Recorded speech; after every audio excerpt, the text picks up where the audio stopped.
New Thinking Aloud is presented by the California Institute for Human Science, a fully accredited university offering distant learning graduate degrees that focus on mind, body, and spirit.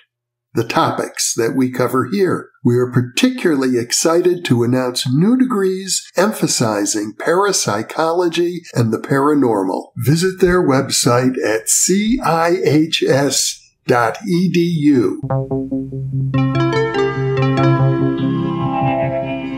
Thinking Aloud. Conversations on the leading edge of knowledge and discovery with psychologist Jeffrey Mishlove.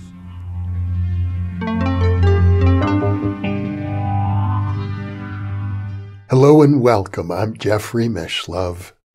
You know, the wildfires in January in the Los Angeles region are among the worst ever recorded in the United States. One of our regular guests, Ronnie Pontiac, has lived through it. Ronnie worked as Manly P. Hall's research assistant at the Philosophical Research Society in Los Angeles as a screener and designated substitute lecturer for 7 years. He has produced award-winning documentaries, and he is the author of American Metaphysical Religion, Esoteric and Mystical Traditions of the New World. He lives with his wife, Tamra Lucid, in Los Angeles. Together they are authors of The Magic of the Orphic Hymns, a new translation for the modern mystic. Ronnie has remained in Los Angeles throughout this emergency, and now I'll switch over to the internet video where he can share with us an insider's view of the tragedy in the Los Angeles region. Welcome, Ronnie. It is a pleasure, as always, to be with you again. And as always, an honor. Thank you, Jeffrey.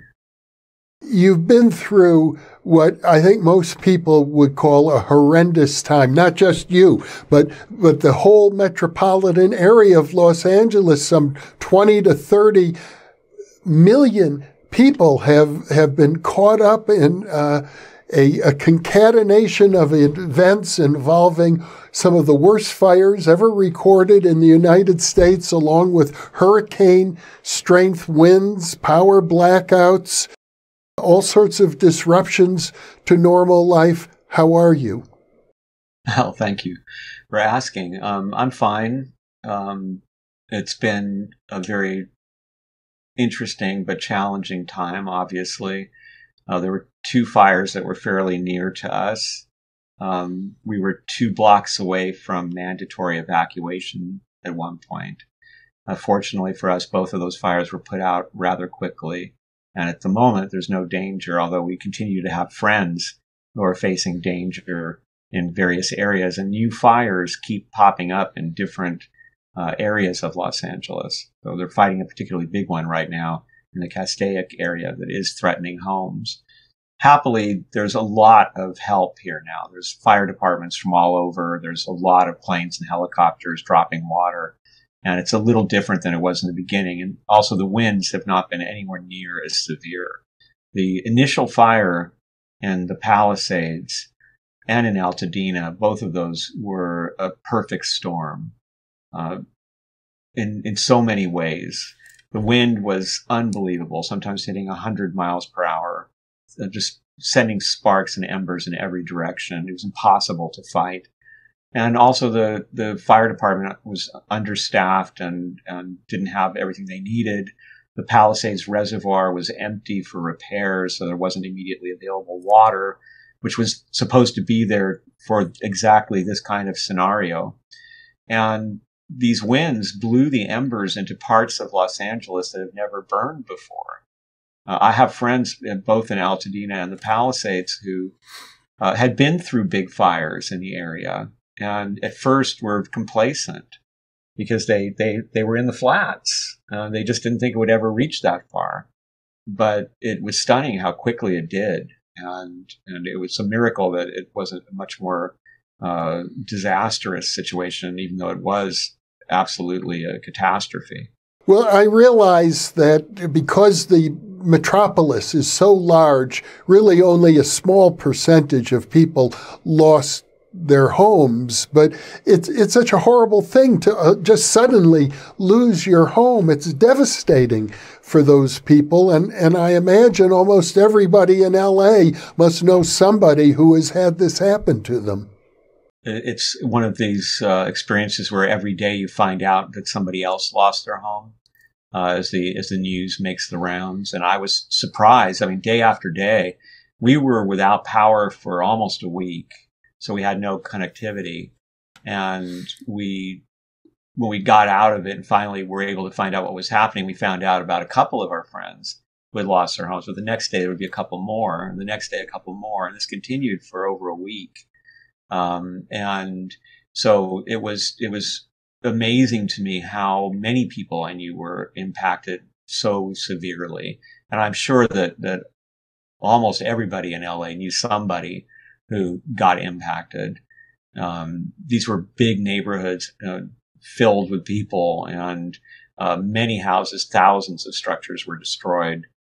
And so it really brought up in everybody's minds the idea of impermanence. And I can tell you that, I mean, for me, for instance, our greatest risk occurred when we didn't have any connectivity. And I was actually working on editing the book that I'm working on right now, The Unobstructed Way, and doing it by hand, going into our library and choosing quotes and just trying to stay productive and work toward the goal. And a helicopter kept flying overhead. And I finally thought, I should go see what that is, because that's just right overhead. And I went outside and looked out off the patio, and 6 miles away, I could see these gigantic flames in Runyon Canyon. And that is really an experience that I don't wish on anybody. And then when we found out that we were just 2 blocks from mandatory evacuation, you start to have to think about, what am I taking with me? And each of us collects during our lifetimes these keepsakes that are irreplaceable. And you can't take everything. You can take very little, actually. And some of us are also custodians of things that are valuable. And so I heard a story, for example, of somebody in Malibu who lost their house, who was a great art collector, and there were masterpieces lost in that collection. So who knows what kind of losses occurred between Altadena and the Palisades culturally. One of the most terrible losses was in Altadena, where the Theosophical Society library there, which housed all the records of Point Loma, which was the original Theosophical colony in California, and had all kinds of priceless esoteric history, completely burned. Some of it had been digitized over the few years earlier, but a lot was lost, most of it. And so this story is repeated from house to house and building to building, and impacts all of us and gets our minds thinking about impermanence. Surely impermanence has got to be the lesson. When you lose a home you've been living in, for some people for as long as 40 years, all their memories, all of their books, their artwork, their photographs. How much time do you think people were given to evacuate? Well, in the beginning, it wasn't handled that well in the beginning. And so people did not have a lot of time. I know people who had only 15 minutes. And then, of course, after the fires became obviously disastrous, information was getting out there through social media and other channels that you must be ready. So if you're anywhere near the hills, pack up, get your stuff together that you need to take with you, and get your pets ready, make sure everything's there in case you have to get out. Eventually, it was getting to the point where there was about a 2-hour warning in most cases. But also, as the fires continued, you could get a sense of where we were going to next get mandatory evacuation orders. And then there was also these kind of, you don't have to evacuate, but you should be thinking about it orders that involved many, many thousands more Angelenos. So all those people had sort of a death before death, right? because when you die, you're confronting that. You know, the pictures, all the people I loved, all my memories, the things that are most important to me in the world that I cherish, I'm losing them. And then here, living people, by the many thousands, millions perhaps, have experienced this specter of death, overshadowing everything that they're doing, and realizing. And by the way, this is something that Angelenos live with in general because of the earthquakes. There's always, at least once a year, some sort of an earthquake hysteria that sweeps social media. It's too hot out, so that's earthquake weather, or when there's a wind, but the rain goes from the north. I mean, all these kind of folk ideas about when earthquakes are going to happen are always going around. So this is a place that, as Day of the Locust pointed out, has apocalyptic ramifications and resonances to it. But when this actually happened, and seeing a whole area wiped out, I mean, you know, the Palisades, the town there is gone. And this is a town that all of us, as we went to the beach, if we were coming from East LA or the Valley, you know, you go through the Palisades and you would look at it and so, you know, lovely and overgrown, and it's a wealthy neighborhood, but it's kind of quaint. And so people really enjoyed being around that.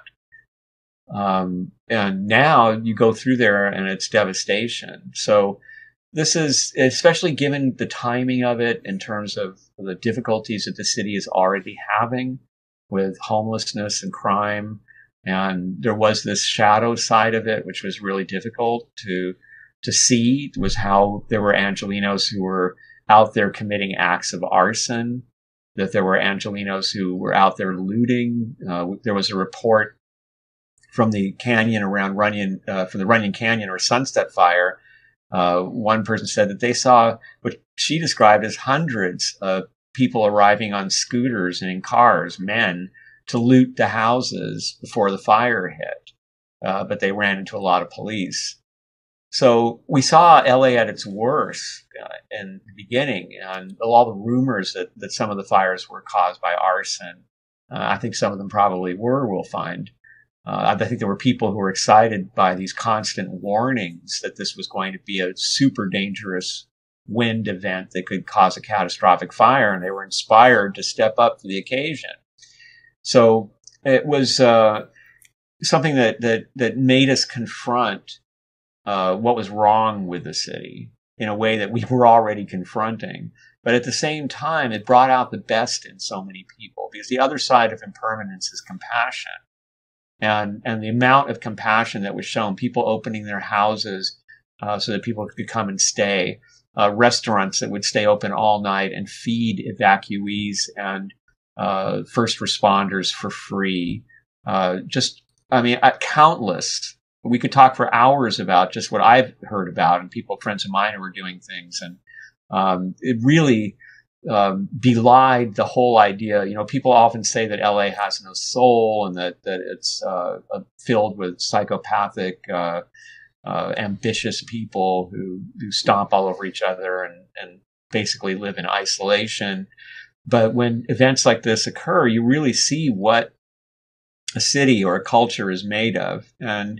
And here in LA, while we did have some examples of people trying to take advantage of it and harm people further, we saw many, many more examples of people rising to the occasion and of doing everything that they could to make it easier. The generosity was incredible, from top to bottom, from the poorest people in the city to the wealthiest. There were examples of great generosity and kindness and charity.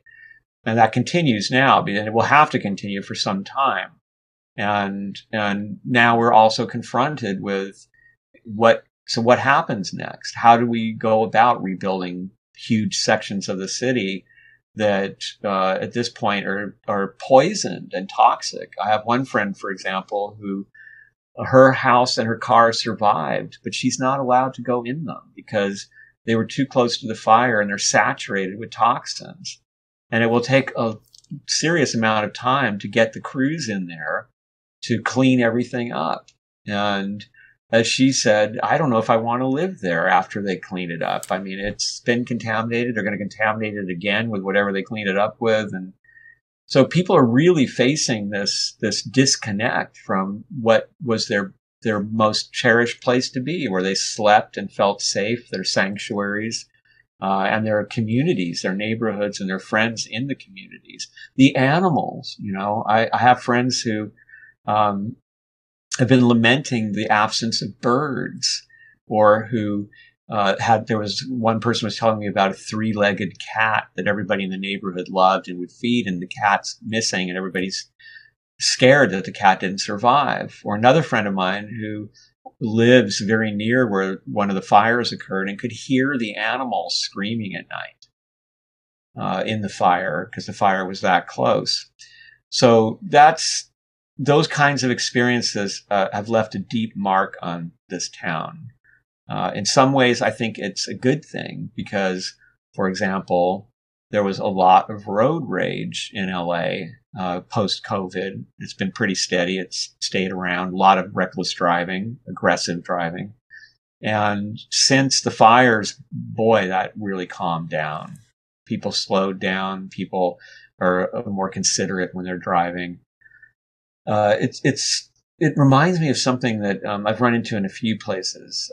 But Jane Roberts and her Seth books was the first place I ran into it, which was the idea that sometimes these natural disasters happen because there's so much toxicity or so much frustration, anger, fear in a community that it has to erupt to kind of cleanse the atmosphere and to bring everybody out of their individual isolation. And that's something that I observed on social media was, we know these people on social media, some of them for years. We may have never met them in person. We comment on each other's posts. We may comment on life events, and we feel like we're involved in some way because we're watching and we're in a dialogue. And then this kind of event happens, and so many of these people showed up in person. And they brought food. I know people, for example, who gave guitars to musicians who lost all their instruments. There was these acts of generosity that sort of rose above the isolation of social media and entered the real world. That was beautiful to behold. Isn't it the case that fires don't normally occur in January, that people were caught off guard? That may be one reason why the reservoir was empty, is that people thought January, surely that will be a safe month, because usually in California, that's when the rains come. Yeah, that's changed so much, though. I mean, we do actually have rain that's supposed to be headed our way now. I don't know if it'll make it for the end of January or not, but yes, you're right. I mean, that's what we were used to. But the weather has changed so much here over the last decade, I would say. It's almost unrecognizable. And there was a wide variety. I've lived here my whole life, so there are years in LA that are almost like a constant summer. You hardly get any rain, and you get a pretty even temperature. We've been getting crazy gyrations of extreme heat and then unusual cold and then drenching storms and then long periods of drought. So it's become unpredictable. And certainly I don't think that people expected that would happen, except for this thing, which is that because of the last rain, we had so much vegetation. And then we had this long drought, so everything dried out. So there was an awareness that this was very dangerous, that we have so much fuel in the hills that needed to be dealt with, and really wasn't. There's been a lot of finger pointing lately about mayor and the governor and the fire department. Do you think that the public officials could be doing a better job? Oh, yeah, I definitely think that. But I also think that they're human and that they are dealing with extreme circumstances. I do think bad decisions were made, but you don't know they're bad until after they're made. So people, for instance, are pointing out now, well, they've spent billions of dollars on the homeless, and this really hasn't helped much. And why wasn't that money given to the fire department? Instead, the fire department had less money than it usually had. And it was asking constantly for more money, that it had insufficient resources. Why wasn't that done?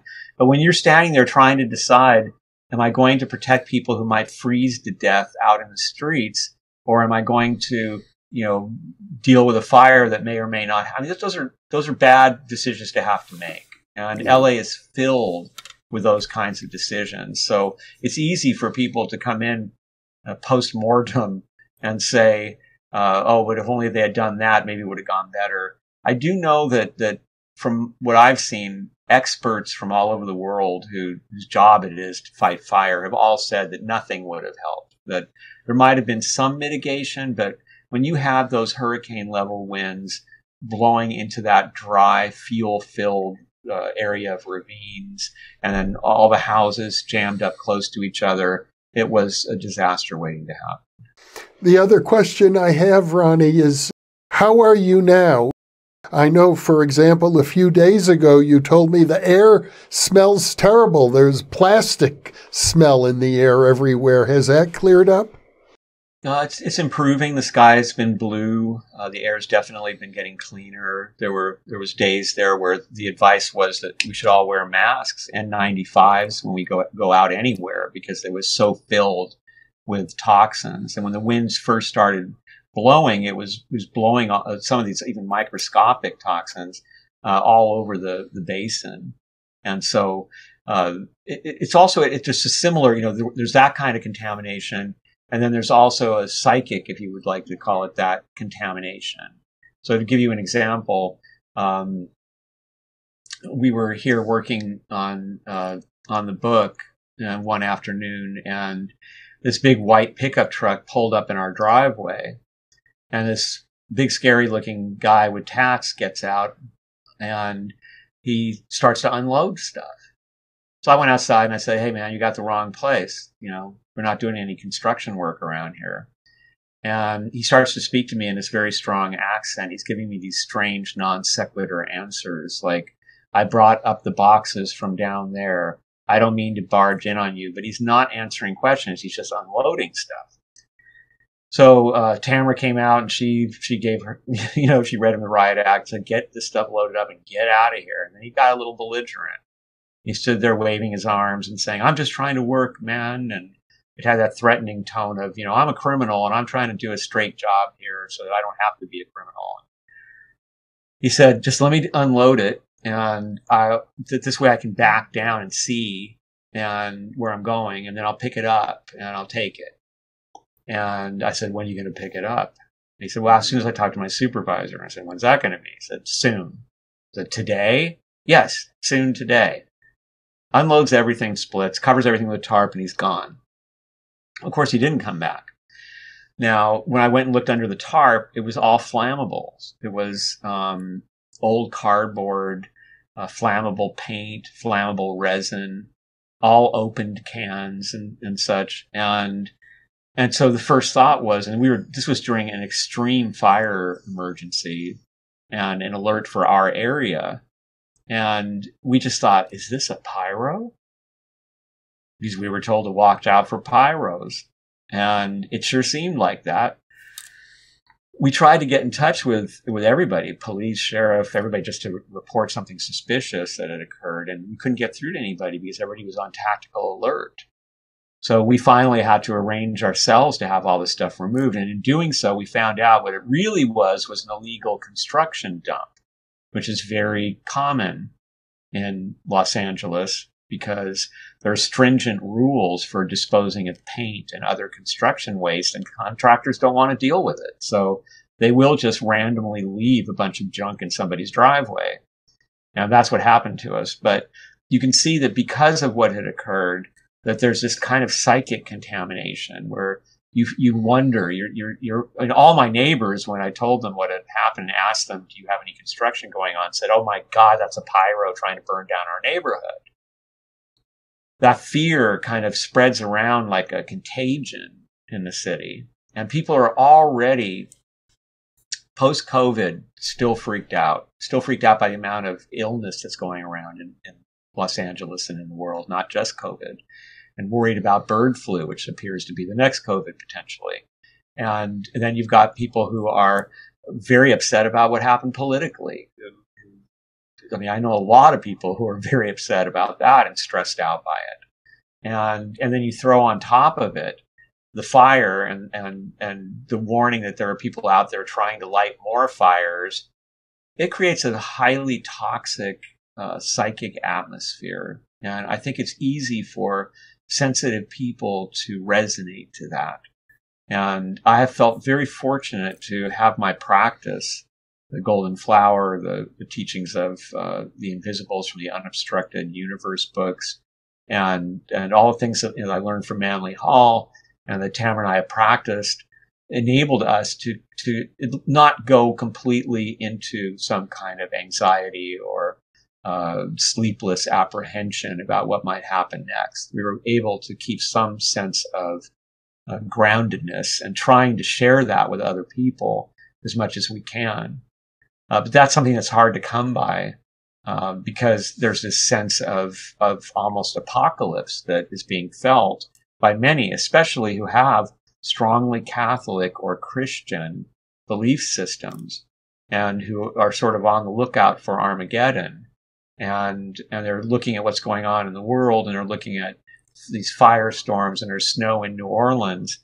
And it looks to them like it's all gone into some sort of chaotic, any minute now the earth is going to come off its axis moment. I think that having the ability to meditate, to have spiritual contact, and to have spiritual stability helps us to deal with situations like this in ways that are more constructive, and to realize that it's not just the smoke that's harming our bodies and what's in the smoke.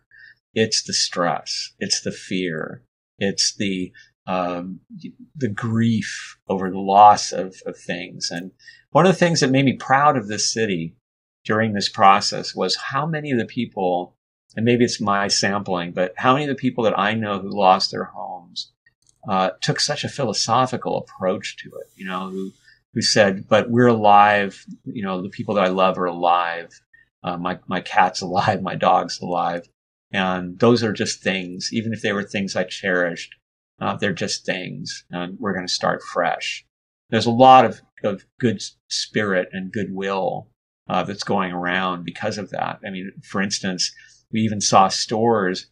I thought this was really, really a nice moment.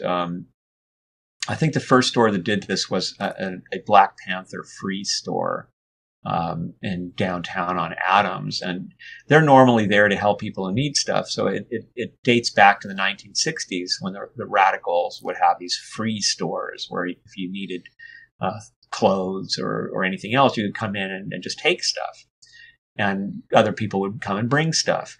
And so they opened up and stayed open really late. And if you need clothes, you need, a toaster, we've got these things. And then some really like high-end Chi-Chi stores started doing it, started having free store days where they opened up for evacuees and let people just take stuff off the shelves for free. Those kind of moments really made me proud of this town, and showed that underneath that bad reputation that it has, there are many people who were gleeful about this. I mean, the laughing emojis multiplied all over when hearing about how the Palisades burned because it was the rich Hollywood elite being burned. Of course, it wasn't. I mean, it was a whole lot of just regular folk, some of who had lived there a really long time. And as you pointed out, and Altadena is a very mixed neighborhood with a lot of working class people. And yet there were people who was like, good, LA's finally getting what it deserves, because LA is, as it was nicknamed long ago, the devil's town. And it isn't. It actually turns out that there was a lot of love, a lot of compassion, a lot of people who put their yoga and their various other spiritual paths that they had encountered at various times in their life to work in facing this. Now, I think there's going to be a lot of struggle ahead. There's so much. I mean, just silly things, even like, it's very difficult to build anything in LA because of the permit system, and they can't let that happen. So they're trying to figure out how they're going to redo it. That's really easy to say and really difficult to do, but there's thousands and thousands of people waiting to be able to get started on rebuilding their lives. And that could turn acrimonious. And of course, we're all watching with some trepidation the arrival of significant rain, because these canyons that were cleared of vegetation are going to become, rivers, and will wash into some of these ruined areas and maybe even beyond them, increasing the mess and spreading more of the toxin. A lot of the water, for example, has been poisonous in the Palisades area. You're not allowed to take baths in it or to use it for cooking or for drinking water. And that will probably get worse when the storms start to fill up the storm drains with debris. And you can't simply clean up that much debris quickly enough to prevent that from happening. So the city will continue to face a lot of challenges, and it may not surprise you. And if you have any listeners who are astrologers, they will not be surprised to learn that Los Angeles is in the midst of its Pluto return right now. The United States, of course, is just now in its Pluto return. It's going to close off probably the next year or two, just in time for the U.S. Uranus return to begin, which is a whole other thing.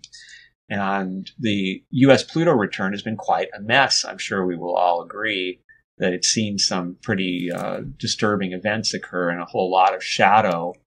And now L.A. is in the midst of it, and it will be exact in 26.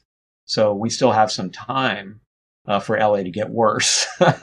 But it means, the Pluto return means it's like a challenge to a community to understand what its real values are, to face the facts about what doesn't work, about where it is and what it is, and facing the truth about power and about corruption. And of course, there's a whole lot of that to be dealt with. Would you say that your faith in human nature has been strengthened as a result of everything? I have a very strong faith in human nature, because I understand that inside everyone is this infinite source of creativity and wisdom. That it's our heritage to reawaken that, even though most of us never even seem to know that it's there. So I feel like whatever humanity decides collectively, however weird it may get, that there is always that chance for a miraculous redemption, for the better angels to win out. And I expect that to happen. So, for example, I don't feel the sense of doom that many of my friends feel about the current political situation. I think that it's going to be a difficult time, and there's going to be a lot of chaos. But I think at the same time that it will be a time of great opportunity. And what we see is that extremes really bring to birth their opposites. And so we have had even though we've had conservative presidents, culturally, we have had a very long period of time in which what is, I think, it's not really the best terminology, but let's say that where the left has been culturally dominant. You might even say since the time of Elvis, maybe even since the time of Kerouac and Ginsberg, the left has been driving culture and dominating everything, advertising, popular culture, and even to some degree politics. Bill Clinton famously playing the saxophone to show he was a cool rockin' dude. And that's over. The left is profoundly exhausted and confused and doesn't know where to go next. Became a sort of circular firing squad more than once, and has to be reborn in the same way that conservatives were reborn. Because it wasn't so long ago that people were saying, I can tell you, as somebody who was in a politically opinionated band and was doing documentaries that were critical of the Obama administration for an aspect of its border policy that was really cruel. you couldn't really, I mean, we weren't even allowed, we had Edward James Olmos as our executive producer on that film, and we couldn't show it anywhere. I mean, everybody was telling us, no. We don't need to do that. I mean, yeah, maybe it was a mistake what he did, but we're not going to say anything critical of Obama. We're in control. We want to keep everybody, the GOP is over. They're weak now, and they're culturally irrelevant. And Tamra, actually, my partner, as a riot girl, she was always saying, they're not over. They're going to reinvent themselves, because she comes from what she calls redneck white trash, and she said, they're angry and they're going to have their day one way or the other. And there's a lot of other people who have been left out and who don't like the direction that the country's taken. And it's arrogant to think that we can just force on them social engineering that we think is just and equitable.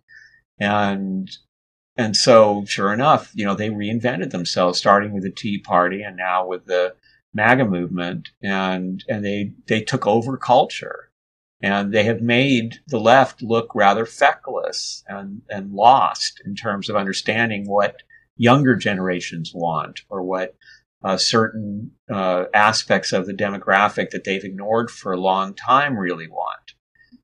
So I find that all kind of exciting, because everything's in motion. People have to reinvent themselves. It goes very much with the astrology we're facing this year, when we have Neptune and Saturn closing their time in long cycles, closing their time now in Pisces, entering Aries for the first time, commencing new cycles that really promise a very different feeling for the second half of the 2020s. And so I hope that something beautiful will come out of all this chaos, because either way you look at it, with what's going on right now in our government, we're either going to learn that people who totally disagree with us may have ideas that can work out fairly well, or we're going to learn, as many of us fear, that something's gone horribly wrong here, and we're about to get fleeced by the god of the grifters. The truth is probably somewhere in the middle of all that. And there's a whole lot of inertia in our institutions and in our culture, and a whole lot of resistance, and the many, many millions who know that this was not a landslide election, and that, in fact, Harris received an enormous number of votes. And so they are all working to get back into the world and find ways to bring things back around to their vision of what is right, and what they would like to see our country represent. So I think that when we deal with these kinds of disasters, whether it be a political situation that people find frightening, where there are sort of these maybe intentional uses of Nazi moments, like, was Elon Musk doing the Nazi salute or not? People don't want to see that. Most people don't want that kind of trolling. And then on the other hand, real natural disasters that really remind you what you're up against when you're alive in this universe, and almost anything can happen. They make us kind of wake up, and they make us think about what we're going to do and what's really, truly important to us. So I know that amongst my friends, that's been the strongest reaction amongst those who have lost things. They're not trying to regain what they had. They want to now start over with a life that represents who they are now, what they think is important now, and to enshrine what they cherish at this stage in their lives. And so I think that we're going to see, I hope, some tremendous creativity, some amazing organizing locally and on other levels politically. I think we're going to see people taking risks that they probably wouldn't have taken before, because they want to live and they want to express their true feeling of mission in life. And I think that that's the best possible reaction to these things, is to be emboldened by them, to be inspired by them, and to let them teach us what's truly important. Well, Ronnie, thank you so much for the overview and for your perspective, your interpretation, and your wisdom. I have to say, listening to you helps to renew my faith in humanity. Yeah, don't give up on us yet. We're still pretty young when you think about it. We're making horrendous mistakes here and there. That's how we learn. And sometimes from these disasters, something beautiful happens. You know, from the big nest of fire, the phoenix is said to arise. And we're certainly overdue for a cultural phoenix. We could use some kind of a nice renaissance, and maybe we'll get one because people wake up to what really matters. Ronnie Pontiac, thank you so much for being with me. Oh, thank you for having me on. It's been a real pleasure. I hope to be with you many more times. And for those of you watching or listening, thank you for being with us, because you are the reason that we are here.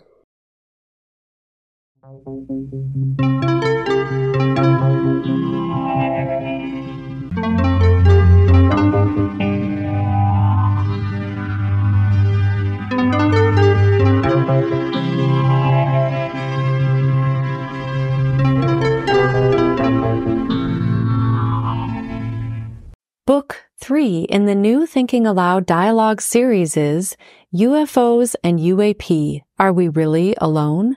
Now available on Amazon. You can now download a free PDF copy of issue number 8 of the New Thinking Aloud magazine, or order a beautiful printed copy. Go to newthinkingaloud.org.